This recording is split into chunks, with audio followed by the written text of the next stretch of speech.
Hello viewers, welcome to my channel. आज हम C James Jensen के बुक आपके अवचेतन मन की शक्ति से आगे का 8 चैप्टर पढ़ने जा रहे हैं। अभिपुष्टि और इसके तरीके। अध्याय 2 में डॉक्टर मर्फी ने स्व सुझाव का परिचय देते हुए यह बताया था कि किस तरह सम्मोहन द्वारा लोगों को सशक्त सुझाव दिए जा सकते हैं। सम्मोहन की अवस्था में होने से वो व्यक्ति इन्हें सही मान लेता है और उसकी प्रतिक्रिया असाधारण होती है, जो उन्हीं सुझाव के आधार पर तय होती है। यहाँ असाधारण शब्द का प्रयोग किसी खास स्थिति के लिए किया जा रहा है, जहाँ व्यक्ति के अवचेतन मन में साधारण अवस्था में किए गए प्रदर्शन के लिए जिम्मेदार सूचनाएं को सम्मोहन द्वारा हटाकर नए सुझाव दिए जाते हैं और व्यक्ति का प्रदर्शन सामान्य से बेहतर हो जाता है। हम में से अधिकतर लोग अपने से बड़े या आधिकारिक लोगों द्वारा सम्मोहित होते हैं और उनकी हमारे बारे में जो भी धारणा होती है, भले ही वे सही ना हो, मगर हम उन्हें ही सही मान लेते हैं और उन्हीं की सच को सच सिद्ध करने के लिए हम वैसा ही व्यवहार करते हैं, जैसा वैसे ही प्रतिक्रिया भी देते रहते हैं। सम्मोहन विशेषज्ञ ली पुलिस पीएचडी ने बताया कि युवाओं के साथ काम करने में उनके सामने जो सबसे बड़ी चुनौती होती है, वो है उनके अवचेतन मन में बचपन से उनके पालकों या अन्य बड़ों द्वारा भरी गई हानिकारक सूचनाओं के सम्मोहन से उन्हें मुक्त करवाना। वे सूचनाएं जो बचपन में उन्हें दी गई थी और उनके लगातार दोहराव से वे अवचेतन में जड़ें जमा चुकी होती है और यही उनके सामने का कारण बनती है, सदमे का कारण बनती है। अब देखते हैं कि अभिपुष्टि किस तरह हमारे अवचेतन मन की पूर्व सूचनाओं को हटाने और नई सूचनाएं डालने में मदद कर सकती है। इसके द्वारा हम ऐसी सूचनाएं अवचेतन मन में डाल सकते हैं जो सही हो, अद्यतन हो और प्रासंगिक हो, तथा कल हम जो थे उस पर आधारित ना होकर भविष्य में हम क्या होना चाहते हैं इस पर आधारित हो। डॉक्टर मर्फी ने स्व सुझाव के लिए ही दूसरा शब्द अभिपुष्टि दिया है। हमने पहले भी अभिपुष्टि की व्याख्या की है, जिसके अनुसार अभिपुष्टि ऐसा सकारात्मक या नकारात्मक कथन होता है जो कि आपको अपने इच्छित लक्ष्य या परिणाम की ओर ले जाता है।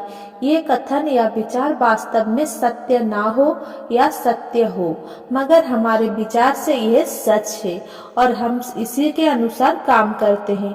साथ ही ये भी हो सकता है कि अंतिम परिणाम जो अपेक्षित हो वो आपकी इच्छानुसार ना हो, मगर जब आप कहते हैं कि मैं इसमें कभी भी अच्छा नहीं रहा, तो आप स्वयं से इस सत्य के सामने हार मान लेते हैं और अपने अवचेतन मन को इस बारे में सतत यही सूचना देते रहते हैं और उसके विश्वास को पुख्ता करते जाते हैं। आपका अवचेतन इसे सही मान लेता है और आपके इस विचार के सहयोग में काम करने लगता है। हम और आप जीवन भर अभिपुष्टि का प्रयोग करते रहते हैं। कोई भी वाक्य जो मैं या मैं हूँ से प्रारंभ होता है, यह अभिपुष्टि है। नीचे दिए गए सारे कथन अभिपुष्टि की श्रेणी में आते हैं। मैं एक अच्छा पति हूँ, मैं एक बेकार पति हूँ, मैं एक स्नेहिल और धैर्यवान अभिभावक हूँ, मैं बच्चों के सामने अपना आपा खो बैठता हूँ, मुझे लगता है मैं एक अच्छा अभिभावक नहीं हूँ, मैं कुशल और सुनियोजित व्यक्ति हूँ, मैं बहुत ही गंदा या अभागा व्यक्ति हूँ और मुझे कोई भी वस्तु समय पर नहीं मिलती, मैं एक अच्छा वक्ता हूँ, मैं किसी समूह के सामने बोलते समय घबराहट और बेचैनी का शिकार हो जाता हूँ। याद है हमने कहा था कि अभिपुष्टि सकारात्मक या नकारात्मक कथनों का एक समूह है और ये कथन भले ही वास्तव में सत्य ना हो, मगर हम इन्हें सच मानकर चलते हैं। हम जन्म के साथ बुरे या अच्छे गुणों के साथ नहीं जन्मे थे, हम अच्छी या बुरी वक्तृत्व कला के साथ नहीं जन्मे थे। हमारा व्यवहार, मत और स्व अवधारणाएं विकसित की जाती है। हमें ये सूचनाएं हमारे बड़ों के द्वारा दी जाती है, जो भले ही सच ना हो, मगर हम उन्हें सच मानकर चलते हैं। सालों साल ये सूचनाएं हमारे विचार, राय और व्यवहार बनकर हमारे साथ चलते रहते हैं और हमारे विश्वास के साथ एक संगत बनती जाती है। अतिरिक्त की अवस्था में ये विश्वास इतने पुख्ता हो जाते हैं कि हम इसके लिए मरने मारने तक को तैयार हो जाते हैं। क्या आप विश्वास करेंगे कि मानव सभ्यता के अब तक के इतिहास में धार्मिक भावनाओं और विश्वास के चलते जितने लोग मारे गए हैं उतने किसी भी अन्य एकल या सामूहिक कारण से नहीं मारे गए। कितने आश्चर्य की बात है कि दुनिया में समझदार लोग भी धार्मिक विश्वासों में अंतर या मतभेद के चलते एक दूसरे को मानने पर उतारू हो जाते हैं। यह निरा पागलपन है। मैंने यह उदाहरण केवल यह बताने के लिए दिया है कि अभिपुष्टि काम करती है, चाहे सकारात्मक हो या नकारात्मक। हम इस दुनिया में धर्म, ईश्वर या ऐसी किसी मान्यता को साथ लेकर नहीं आए थे, मगर कुछ सिद्धांतों के बारे में बार बार दोहराए जाने से हमारा स्व संवाद भी उन्हें दोहराने लगता है और अनजाने में ही हम उन विचारों और धारणाओं को अपने मन में आकार देने लगते हैं। ये स्व अभिपुष्टि के द्वारा ही होता है। मैं विश्वास करता हूँ, मैं कर सकता हूँ और इसी तरह के कुछ विचार। ये प्रक्रिया हमारी स्व अवधारणाओं को बनाती है। अतः हम जानते हैं कि अभिपुष्टि काम करती है। जब हम यह जानते हैं कि अभिपुष्टि काम करती है तो इसका प्रयोग हम अपने व्यवहार को बदलने और उसके द्वारा जीवन में सकारात्मक परिवर्तन लाने में क्यों नहीं करते। इसी के समर्थन में मैं अपना एक अनुभव आपके साथ साझा करना चाहूँगा। अभिपुष्टि की शिक्षा और तकनीक से मेरा औपचारिक परिचय 1969 में हुआ, जब मैं ओमेगा सेमिनार में शामिल हुआ, जिसे ओमेगा के संस्थापक जॉन बॉयल द्वारा संबोधित किया गया। जब मैंने पहली बार अभिपुष्टि का प्रयोग करना शुरू किया तो मैं आसक्तिक था कि क्या केवल एक नया विचार मन में आरोपित कर देने से मैं अपने जीवन में जो कुछ बदलना चाहता हूँ उसे बदला जा सकेगा। दूसरे लोग जो ओमेगा के कई सेमिनारों में हिस्सा ले चुके थे और लंबे समय से अभिपुष्टि को व्यवहार में ला रहे थे, उन्होंने अपनी सफलता के कई उदाहरण सामने रखे। उनके कथानुसार अभिपुष्टि के संदेश और ईमानदार प्रयोग ने उनके जीवन के कई हिस्सों को सकारात्मक रूप से प्रभावित किया। वे लोग जो जीवन में अभिपुष्टि का सतत प्रयोग कर रहे थे, उन्हें रिश्ते, बच्चों का पालन पोषण, स्वास्थ्य समस्याएं, व्यवहारिक और आर्थिक समस्याएं आदि क्षेत्र में अत्यधिक बदलाव का अनुभव हुआ। तब मैंने सोचा कि यदि यह इनके लिए काम कर सकता है तो मेरे लिए क्यों नहीं। आज 40 साल बाद भी मैं अभिपुष्टि का उपयोग कर रहा हूँ। इसका अर्थ ये नहीं कि मुझे जीवन में असफलता का सामना नहीं करना पड़ा, मगर यह अवश्य हुआ कि अभिपुष्टि के अभ्यास से मेरे विचार की गुणवत्ता में सुधार हुआ और इसके परिणाम स्वरूप मैं अपना जीवन किस तरह गुजारना चाहता हूँ, इस विचार में गुणात्मक परिवर्तन हुआ।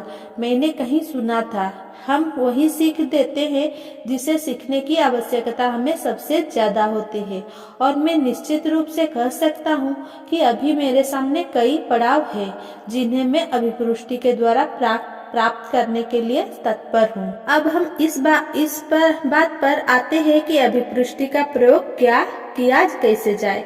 मान लीजिए आपके पास अपने जीवन में तय किए गए लक्ष्य की एक सूची है।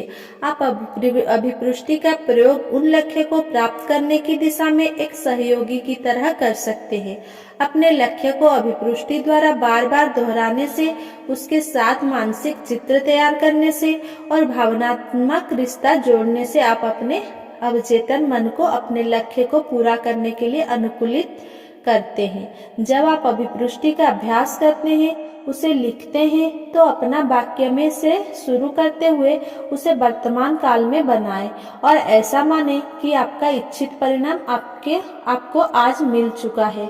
दूसरे शब्दों में, आप ऐसा ना कहें कि फला के साथ मेरे रिश्ते सुधरेंगे या मेरा व्यापार आगे बढ़ेगा, यानी भविष्य के लिए आशा रखना, वरन आपके वाक्य इस तरह को हो जैसे यह सब हो चुका है या हो रहा है। मैं फला के साथ बढ़िया रिश्ते का आनंद ले रहा हूँ, या मैं बहुत कामयाब व्यापारी हूँ और हर दिन अपने व्यापार को आगे बढ़ाने के लिए रास्ते पाता जा रहा हूँ। मान लीजिए आप अपने स्वास्थ्य की प्राप्ति के लिए अभिपुष्टि का प्रयोग करना चाहते हैं, जैसे वजन कम करना। यदि आज के अनुसार आपका वजन 225 पाउंड है और आप इसे 195 तक लाना चाहते हैं, तो आपकी अभिपुष्टि इस प्रकार होगी: मेरा वजन 195 पाउंड हो गया है और मैं बहुत हल्का और प्रसन्न महसूस कर रही हूँ।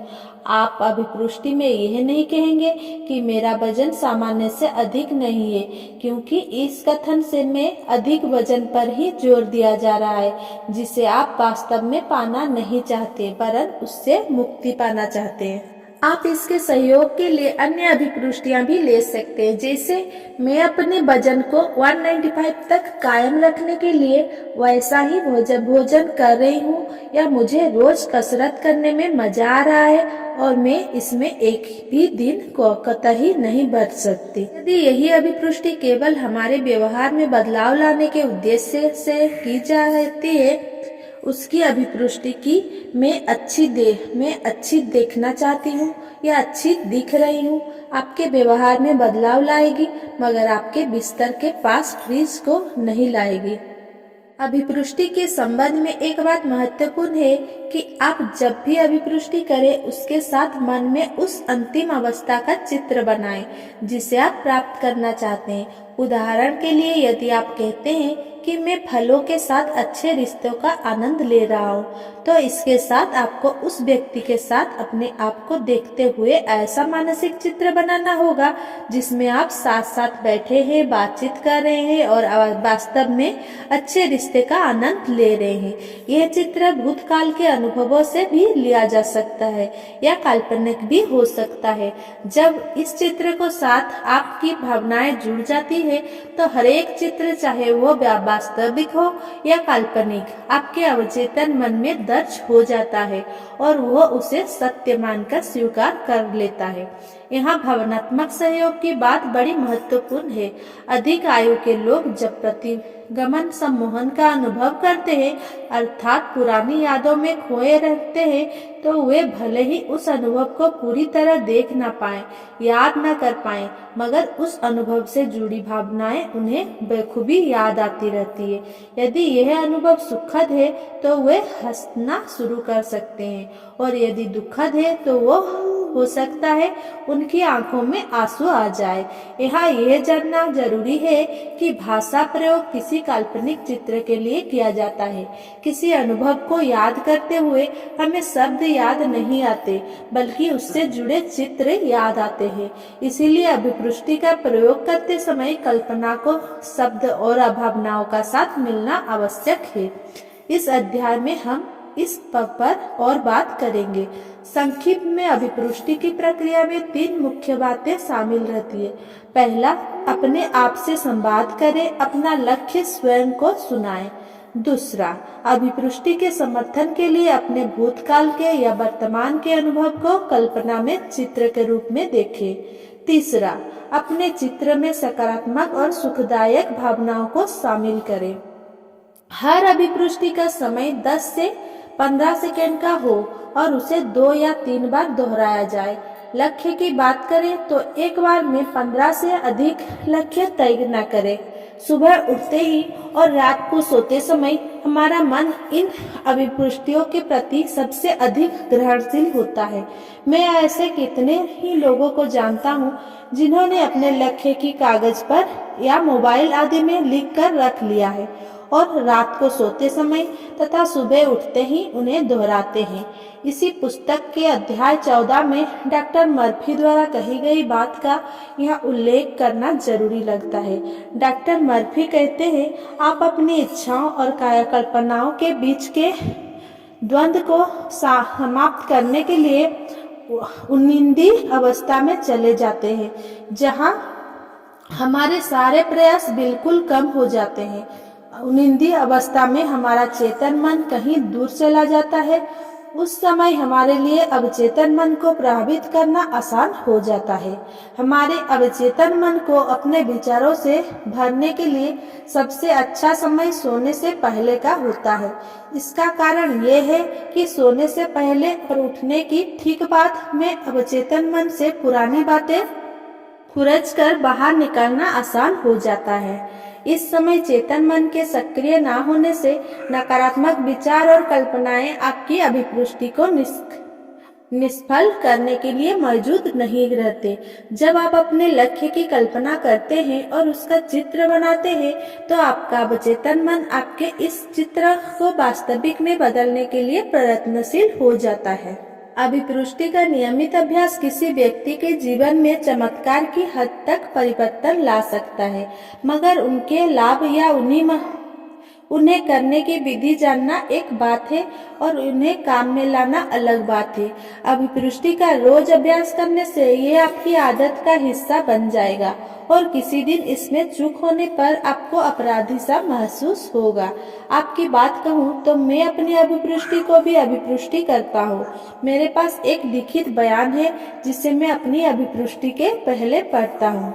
मैं सुबह सबसे पहले और रात को सोने से पहले अपनी अभिपुष्टि दोहराता हूँ और उसे करने में आनंद महसूस करता हूँ। अभिपुष्टि के मेरे नित्य अभ्यास ने जिसमें कल्पना चित्र और सशक्त भावनाएं शामिल है, उनके द्वारा मेरे अवचेतन मन में मूल्य, लक्ष्य और व्यवहार की वे सूचनाएं उतरी जा रही है जिन्हें मैं अपने जीवन की समृद्धि के लिए जरूरी समझता हूँ। हमारे पास नकारात्मक विचारों को निकाल बाहर करने का विकल्प होता है। पर्सनल रियलिटी के अनुसार यहाँ आपके विश्वास और धारणाओं के बारे में एक सूची दी जा रही है। 1. मैं बीमार महसूस करता हूँ और हमेशा करता रहूंगा। 2. धन अपने साथ कुछ दिक्कतें लेकर आता है। जिनके पास धन होता है वे गरीब की तुलना में लालची होते हैं। अध्यात्म पर विश्वास नहीं करते, वे सदा असंतुष्ट, दुखी और मूढ़ होते हैं। 3. मैं रचनात्मक नहीं हूँ, मुझ में कल्पना शक्ति का अभाव है। 4. मैं जो कुछ करना चाहता हूँ उसे मैं कभी भी नहीं कर सकता। 5. लोग मुझे नापसंद करते हैं। 6. मैं मोटा हूँ। 7. मेरी किस्मत ही खराब है। अधिकांश लोगों की अपने बारे में इसी तरह की धारणाएं होती है और इन्हीं के कारण उन्हें जीवन में ऐसी ही अनुभवों का सामना करना पड़ता है। अक्सर ऐसी धारणाएं को शारीरिक सूचनाओं से भी बल मिलता जाता है और आपकी धारणाएं सत्य में बदलती जाती है। आपको यह ध्यान में रखना होगा कि आपको अपने बारे में बने विचारों को कहीं और बदल नहीं सकता, ना ही ऐसे विश्वास को आपकी मर्जी के बिना आप पर कोई थोप सकता है। केवल आप ही उन विचारों को अपने ज्ञान और अनुभव के आधार पर बदलने में सफल हो सकते हैं। मुझे विश्वास है कि आपने अब तक जो भी पढ़ा और आगे भी जो कुछ इस पुस्तक में पढ़ेंगे, उससे आपको अपने अवचेतन मन की शक्ति और सामर्थ्य के बारे में बहुत कुछ जानने को मिला है और मिलेगा। और अभी पढ़े गए अध्याय से आपको इस शक्ति का उपयोग अपने लाभ के लिए करने की तकनीक और तरीके की जानकारी मिली है। आगे हम अपने लक्ष्य और इच्छाओं का कल्पना चित्रण करने और उन्हें अपने चेतन मन में पूरी स्पष्टता से रेखांकित करने की शक्ति को समझने का प्रयास करेंगे।